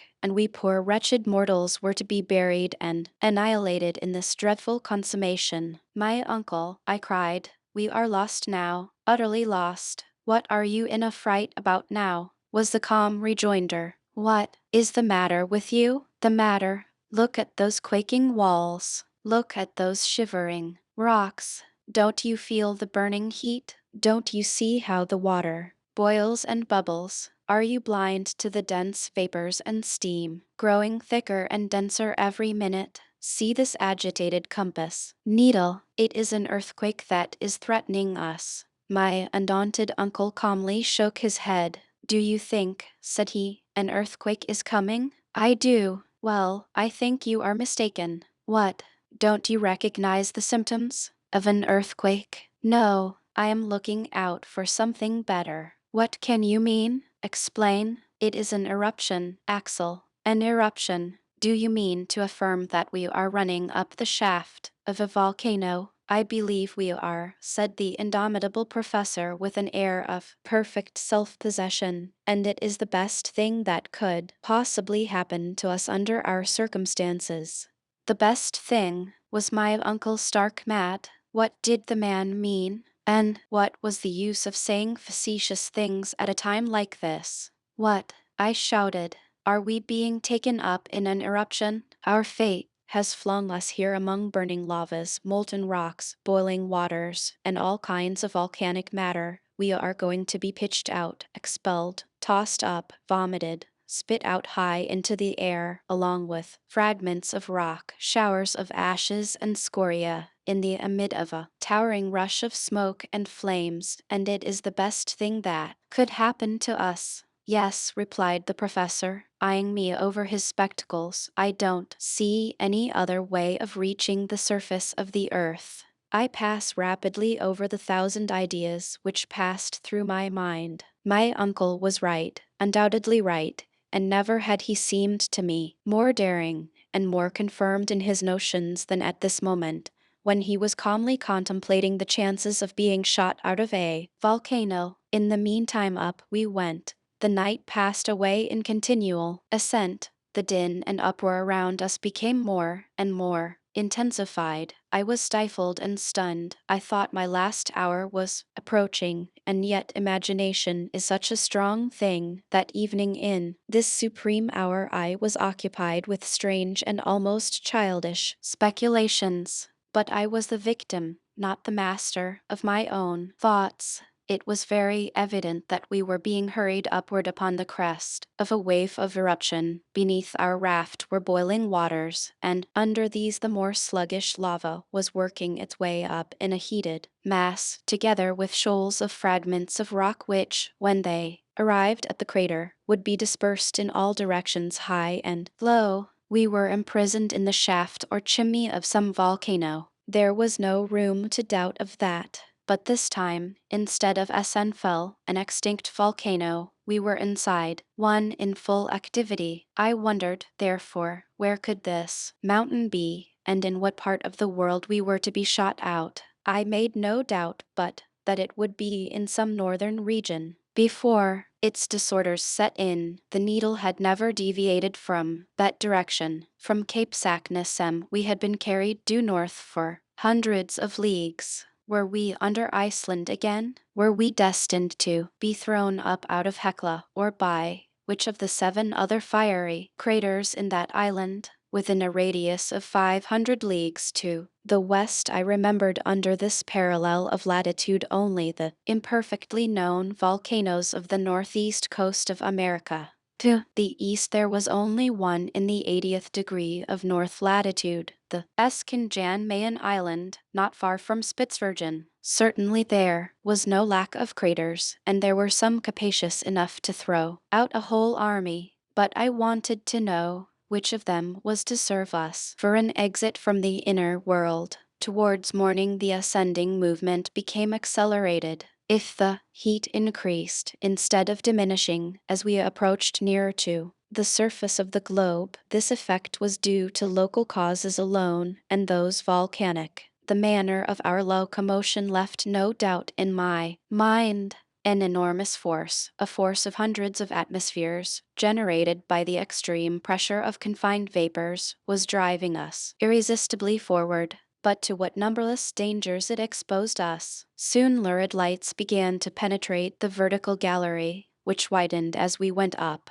Right and left I could see deep channels, like huge tunnels, out of which escaped dense volumes of smoke. Tongues of fire lapped the walls, which crackled and sputtered under the intense heat. See, my uncle, I cried. Well, those are only sulphurous flames and vapors, which one must expect to see in an eruption. They are quite natural. But suppose they should wrap us round. But they won't wrap us round. But we shall be stifled. We shall not be stifled at all. The gallery is widening, and if it becomes necessary, we shall abandon the raft and creep into a crevice. But the water, the rising water, There is no more water, Axel, only a lava paste, which is bearing us up on its surface to the top of the crater. The liquid column had truly disappeared, to give place to dense and still boiling eruptive matter of all kinds.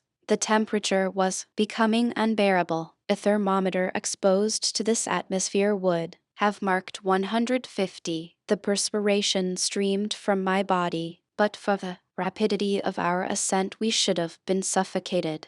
But the professor gave up his idea of abandoning the raft, and it was well he did. However roughly joined together, those planks afforded us a firmer support than we could have found anywhere else. About 8 in the morning a new incident occurred.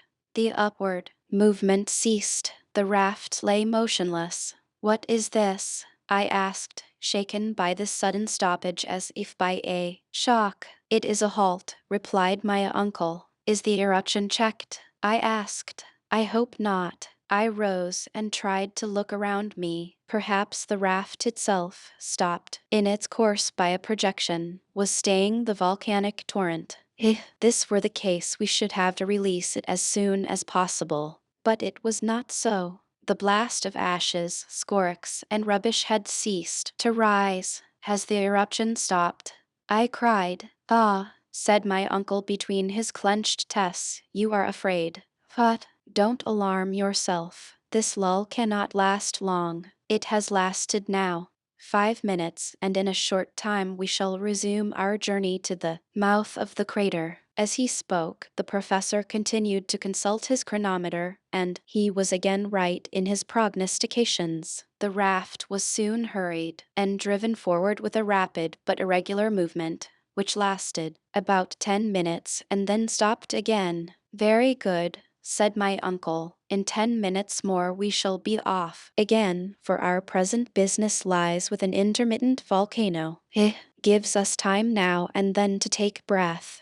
This was perfectly true. When the 10 minutes were over we started off again with renewed and increased speed. We were obliged to lay fast hold of the planks of the raft, not to be thrown off.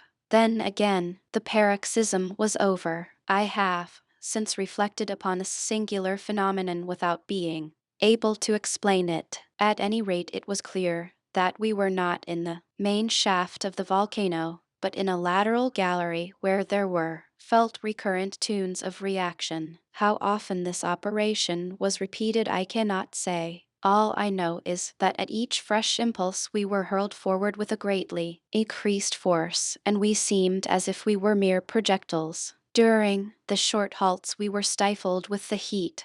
Whilst we were being projected forward, the hot air almost stopped my breath. I thought for a moment how delightful it would be to find myself carried suddenly into the Arctic regions with a cold 30 below the freezing point. My overheated brain conjured up visions of white plains of cool snow, where I may roll and allay my feverish heat. Little by little my brain, weakened by so many constantly repeated shocks, seemed to be giving way altogether. But for the strong arm of hands I should more than once have had my head broken against the granite roof of our burning dungeon. I have therefore no exact recollection of what took place during the following hours. I have a confused impression left of continuous explosions, loud detonations, a general shaking of the rocks all around us, and of a spinning movement with which our raft was once whirled helplessly round. It rocked upon the lava torrent amidst a dense fall of ashes. Snorting flames darted their fiery tongues at us.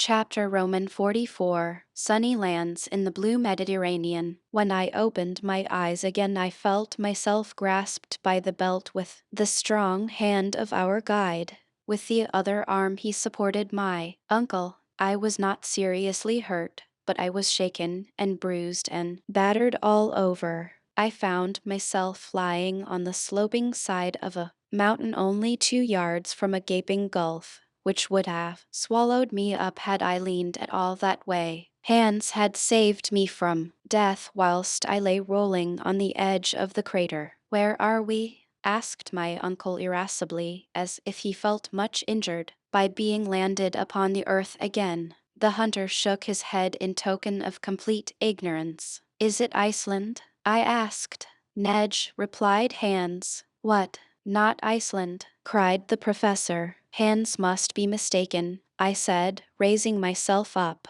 This was our final surprise after all the astonishing events of our wonderful journey. I expected to see a white cone covered with the eternal snow of ages rising from the amid of the barren deserts of the icy north, faintly lighted with the pale rays of the Arctic sun, far away in the highest latitudes known. But contrary to all our expectations, my uncle, the Icelander, and myself were sitting halfway down a mountain baked under the burning rays of a southern sun, which was blistering us with the heat and blinding us with the fierce light of his nearly vertical rays. I could not believe my own eyes, but the heated air and the sensation of burning left me no room for doubt. We had come out of the crater, half naked, and the radiant orb too, which we had been strangers for 2 months, was lavishing upon us out of his blazing splendors more of his light and heat than we were able to receive with comfort.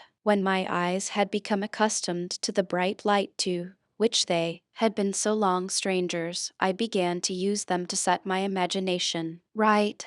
At least I would have it to be Spitzbergen, and I was in no humor to give up this notion. The professor was the first to speak and said, well, this is not much like Iceland. But is it Jan Mayen? I asked. Nor that either, he answered. This is no northern mountain. Here are no granite peaks capped with snow. Look, Axel, look, above our heads, at a height of 500 feet or more, we saw the crater of a volcano, through which, at intervals of 15 minutes or so, there issued with loud explosions lofty columns of fire, mingled with pumice stones, ashes, and flowing lava. I could feel the heaving of the mountain, which seemed to breathe like a huge whale, and puff out fire and wind from its vast blowholes. Beneath, down a pretty steep declivity, ran streams of lava for 800 or 900 feet, giving the mountain a height of about 1,300 or 1,400 feet. But the base of the mountain was hidden in a perfect bower of rich verdure, amongst which I was able to distinguish the olive, the fig, and vines, covered with their luscious purple bunches. I was forced to confess that there was nothing Arctic here. When the eye passed beyond these green surroundings, it rested on a wide, blue expanse of sea or lake, which appeared to enclose this enchanting island within a compass of only a few leagues. Eastward lay a pretty little white seaport town or village, with a few houses scattered around it, and in the harbor of which a few vessels of peculiar rig were gently swayed by the softly swelling waves. Beyond it, groups of islets rose from the smooth, blue waters, but in such numbers that they seemed to dot the sea like a shoal. To the west, distant coasts lined the dim horizon. On some rose blue mountains of smooth, undulating forms. On a more distant coast arose a prodigious cone crowned on its summit with a snowy plume of white cloud. To the northward lay spread a vast sheet of water, sparkling and dancing under the hot, bright rays, the uniformity broken here and there by the topmast of a gallant ship appearing above the horizon, or a swelling sail moving slowly before the wind. This unforeseen spectacle was most charming to eyes long used to underground darkness. Where are we? Where are we? I asked faintly. Hans closed his eyes with lazy indifference. What did it matter to him? My uncle looked round with dumb surprise. Well, whatever mountain this may be, he said at last, it is very hot here. The explosions are going on still, and I don't think it would look well to have come out by an eruption, and then to get our heads broken by bits of falling rock. Let us get down. Then we shall know better what we are about. Besides, I am starving and parching with thirst. Decidedly, the professor was not given to contemplation. For my part, I could for another hour or two have forgotten my hunger and my fatigue to enjoy the lovely scene before me. but I had to follow my companions. The slope of the volcano was in many places of great steepness. We slid down screes of ashes, carefully avoiding the lava streams, which glided sluggishly by us like fiery serpents. As we went, I chattered and asked all sorts of questions as to our whereabouts, for I was too much excited not to talk a great deal. We are in Asia, I cried, on the coasts of India, in the Malay Islands, or in Oceania. We have passed through half the globe and come out nearly at the antipodes. But the compass, said my uncle. The compass, I said, greatly puzzled. According to the compass, we have gone northward. Has it lied? Surely not. Could it lie? Unless, truly, this is the North Pole. Oh, no, it is not the pole. But, well, here was something that baffled us completely. I could not tell what to say. But now we were coming into that delightful greenery, and I was suffering greatly from hunger and thirst. Happily, after 2 hours walking, a charming country lay open before us, covered with olive trees, pomegranate trees, and delicious vines, all of which seemed to belong to anybody who pleased to claim them. Besides, in our state of destitution and famine, we were not likely to be particular. Oh, the inexpressible pleasure of pressing those cool, sweet fruits to our lips and eating grapes by mouthfuls off the rich, full bunches. Far off, in the grass, under the delicious shade of the trees, I discovered a spring of fresh, cool water, in which we luxuriously bathed our faces, hands, and feet.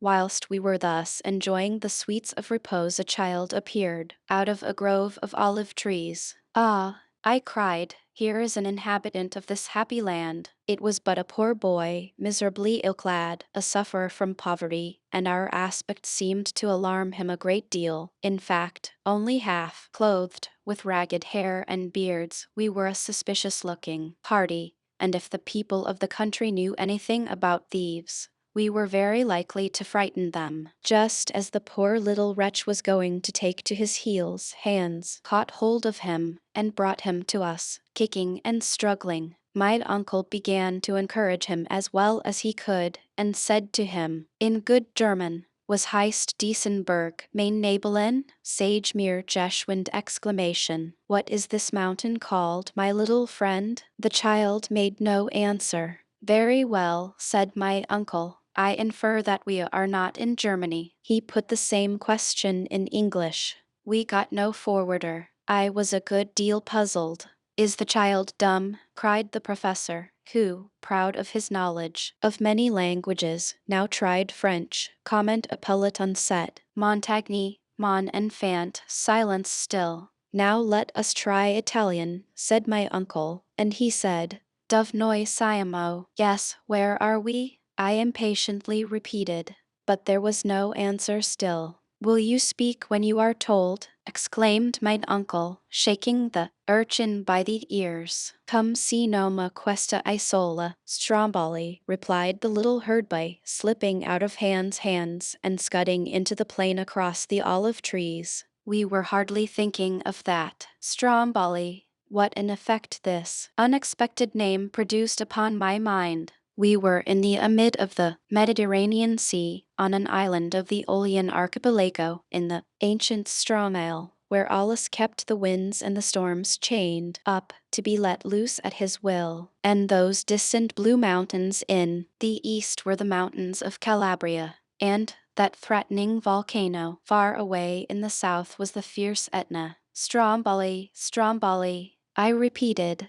My uncle kept time to my exclamations with hands and feet as well as with words. We seemed to be chanting in chorus. What a journey we had accomplished! How marvelous! Having entered by one volcano, we had issued out of another more than 2,000 miles from Essenfell and from that barren, far-away Iceland. The strange chances of our expedition had carried us into the heart of the fairest region in the world. We had exchanged the bleak regions of perpetual snow and of impenetrable barriers of ice for those of brightness and the rich hues of all glorious things. We had left over our heads the murky sky and cold fogs of the frigid zone to revel under the azure sky of Italy. After our delicious repast of fruits and cold, clear water, we set off again to reach the port of Stromboli. It would not have been wise to tell how we came there. The superstitious Italians would have set us down for fire devils vomited out of hell, so we presented ourselves in the humble guise of shipwrecked mariners.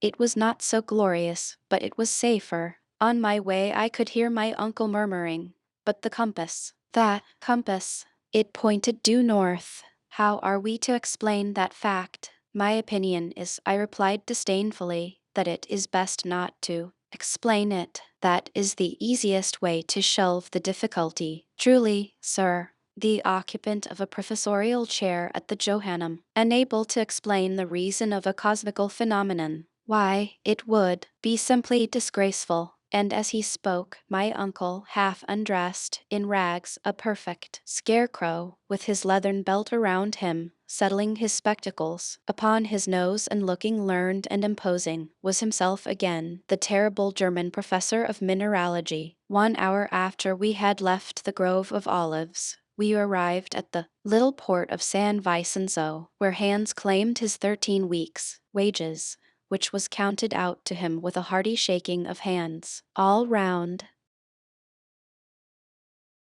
Chapter Roman 45. All's well that ends well. Such is the conclusion of a history, which I cannot expect everybody to believe, for some people will believe nothing against the testimony of their own experience. However, I am indifferent to their incredulity, and they may believe as much or as little as they please. The Stromboliotes received us kindly as shipwrecked mariners. They gave us food and clothing. After waiting 48 hours, on the 31st of August, a small craft took us to Messina, where a few days' rest completely removed the effect of our fatigues. On Friday, September the 4th, we embarked on the steamer Volturno, employed by the French Messageries Impériales, and in 3 days more, we were at Marseille, having no care on our minds except that abominable deceitful compass, which we had mislaid somewhere and could not now examine. But its inexplicable behavior exercised my mind fearfully. On the 9th of September, in the evening, we arrived at Hamburg.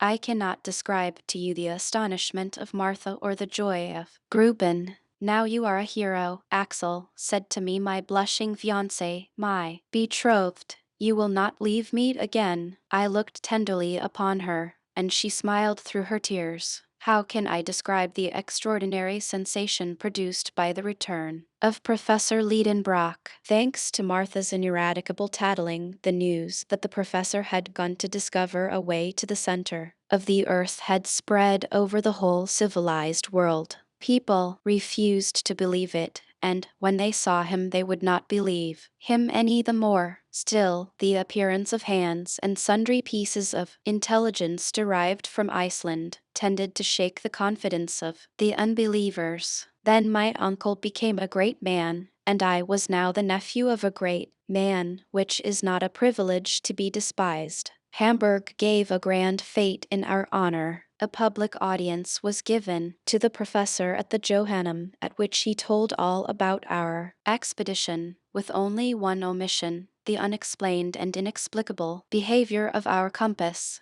On the same day, with much state, he deposited in the archives of the city the now famous document of Saknussemm, and expressed his regret that circumstances over which he had no control had prevented him from following to the very center of the earth the track of the learned Icelander. He was modest, notwithstanding his glory, and he was all the more famous for his humility. So much honor could not but excite envy. There were those who envied him his fame, and as his theories, resting upon known facts, were in opposition to the systems of science upon the question of the central fire, he sustained with his pen and by his voice remarkable discussions with the learned of every country. For my part, I cannot agree with his theory of gradual cooling. In spite of what I have seen and felt, I believe, and always shall believe, in the central heat. but I admit that certain circumstances, not yet sufficiently understood, may tend to modify in places the action of natural phenomena. While these questions were being debated with great animation, my uncle met with a real sorrow. Our faithful hands, in spite of our entreaties, had left Hamburg. The man to whom we owed all our success, and our lives too, would not suffer us to reward him as we could have wished. He was seized with the mal de pays, a complaint for which we have not even a name in English. Farvel, said he one day, and with that simple word he left us and sailed for Reykjavik, which he reached in safety. We were strongly attached to our brave eiderdown hunter. Though far away in the remotest north, he will never be forgotten by those whose lives he protected, and certainly I shall not fail to endeavor to see him once more before I die. To conclude, I have to add that this journey into the interior of the earth created a wonderful sensation in the world. It was translated into all civilized languages. The leading newspapers extracted the most interesting passages, which were commented upon, picked to pieces, discussed, attacked, and defended with equal enthusiasm and determination, both by believers and skeptics. Rare privilege. My uncle enjoyed during his lifetime the glory he had deservedly won, and he may even boast the distinguished honor of an offer from Mr. Barnum to exhibit him on most advantageous terms in all the principal cities in the United States. But there was one dead fly amidst all this glory and honor. One fact, one incident of the journey remained a mystery. Now, to a man eminent for his learning, an unexplained phenomenon is an unbearable hardship. Well, it was yet reserved for my uncle to be completely happy. One day, while arranging a collection of minerals in his cabinet, I noticed in a corner this unhappy compass, which we had long lost sight of. I opened it and began to watch it. It had been in that corner for 6 months, little mindful of the trouble it was giving. Suddenly, to my intense astonishment, I noticed a strange fact, and I uttered a cry of surprise. "What is the matter?" Mine uncle asked. "That compass. Well, see, its poles are reversed." Reversed? Yes, they point the wrong way. My uncle looked, he compared, and the house shook with his triumphant leap of exultation. A light broke in upon his spirit and mine. "See there," he cried, as soon as he was able to speak. "After our arrival at Cape Saknussemm, the north pole of the needle of this confounded compass began to point south instead of north. Evidently, here, then, is the explanation of our mistake. But what phenomenon could have caused this reversal of the poles? The reason is evident, uncle. Tell me, then, Axel. During the electric storm on the Liedenbrock Sea, that ball of fire, which magnetized all the iron on board, reversed the poles of our magnet. Aha, aha, shouted the professor with a loud laugh. So it was just an electric joke. From that day forth the professor was the most glorious of savants, and I was the happiest of men, for my pretty Virlandaise, resigning her place as ward, took her position in the old house on the Nigstrasse in the double capacity of niece to my uncle and wife to a certain happy youth.